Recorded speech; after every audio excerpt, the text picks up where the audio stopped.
അലക്സാണ്ടറുടെയും Genghis ഖാന്റെയും കയ്യുകൾ മനുഷ്യന്റെ കുപ്പായം കീറി. ഇന്നും അത് തുടർന്നേ പോകുന്നു. അലക്സാണ്ടറുടെയും ചെങ്കിസ് ഖാന്റെയും പുതിയ അനുയായികൾ അഭിമാനിയാം മനുഷ്യന്റെ കുപ്പായം കീറുന്നു, അഭിമാനിയാം മനുഷ്യനെ മാനം കെടുത്തുന്നു.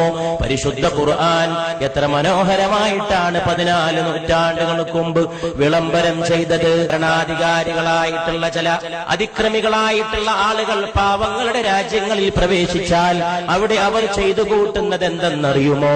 അവരവിടെ ഫസാദിന്റെ വിത്ത് മുളപ്പിക്കുന്നുവെന്ന് വിശുദ്ധ ഖുർആൻ നേരത്തെ വിളംബരം ചെയ്തു. അള്ളാഹുവിന്റെ ഗ്രന്ഥം ഈ ലോകത്തിന് നൽകിയിട്ടുള്ള ഏറ്റവും വലിയ ആഹ്വാനം നിങ്ങൾ ഭൂമിയിൽ ഫസാദ് ഉണ്ടാക്കരുത് എന്നാണ്. ഒരു പ്രവാചകൻ തന്റെ ജനതയോട് ചെന്ന് പറഞ്ഞതായിട്ട് ഖുർആൻ എടുത്തുദ്ധരിക്കുകയാണ്. ലാ തുഫ്സിദൂ ഫിൽ അർളി ബഅദ ഇസ്ലാഹിഹാ.